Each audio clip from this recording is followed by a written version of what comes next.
package. Our heat press from Fancierstudio. That's how it came. And now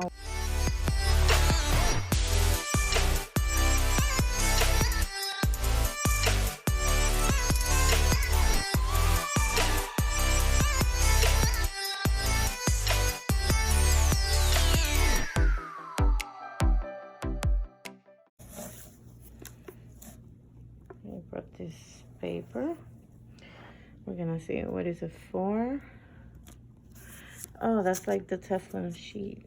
Or kind of. It's our manual. A lot of heat press come without manual. Okay, so now that we found a place for the heat press, I plug it to the wall. It says that it's better to plug it directly to the wall. Do not use extension cords, and if you are going to use one, make sure that it's a short one and it's an industrial one. So I just put it directly to the wall. And then it says also when you plug it in, make sure that it's off. So ours is off. We're gonna turn it on now. So let's see, just to click the button here. And now here is where we put our settings. We control the temperature, and here we control the time. For the example that we're going to do,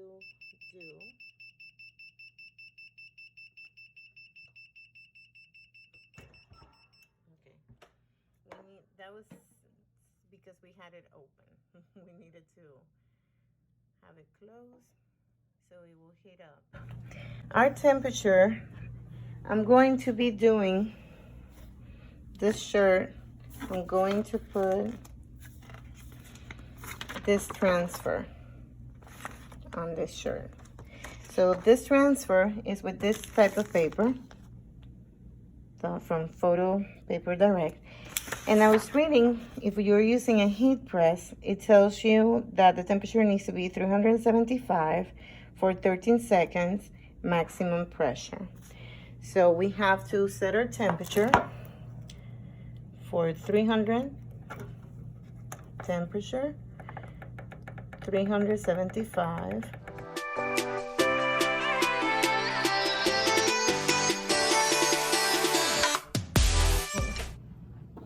We're still waiting for our temperature. We're going to place our shirt here. We have to be very careful because it's really hot. Like I can feel the heat down here. And a lot of people said that they burned their knuckles.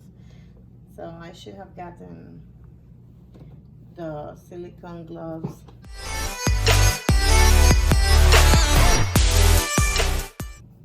We're still waiting for the right temperature. We're going to put this on top since this is what it brought for protection. Before we put the image that we want. I already did a video previously on how to use the print and cut with the Cricut, and that's how I made this. So it's already cut, as you can see. It's already cut on the Cricut. So you have to peel it out, and it's ready to be used. You can see that video on my channel if you want to learn how to use the print and cut. Now let's wait for our temperature. So now we have the right temperature, 375. So we're going to do it once to get all the moisture out. Maybe I should put, I'm gonna put this.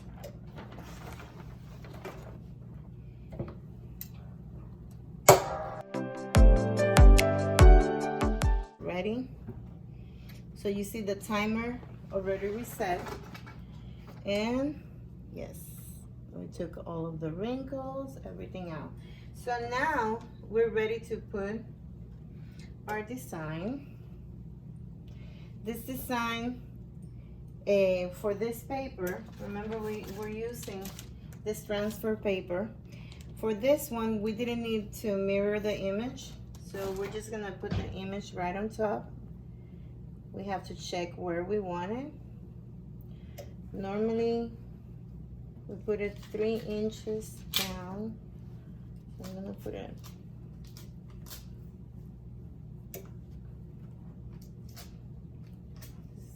This paper is so thin. Okay, so I had to flatten my image back again because the heat coming from here is already wrinkling the material. This transfer paper is so thin, so we have to see where we want it right away and just put it there and try not to move it. So I think it's in the center. I always like to check. I use my measuring tape to make sure that I have everything centered. So yeah, I think, yeah, this is kind of the center. And this paper, as we can see, it's already sticking there, so we cannot move it. So I'm just gonna put, just in case the ink transfer, I'm going to use parchment paper on top. I'm gonna put a little bit of parchment paper.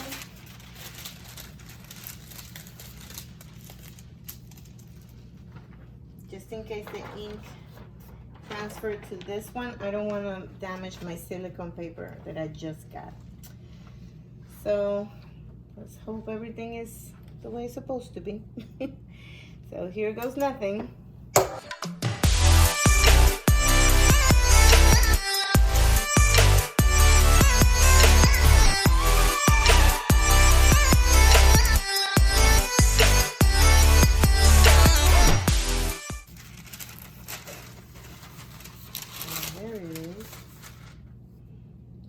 Perfect.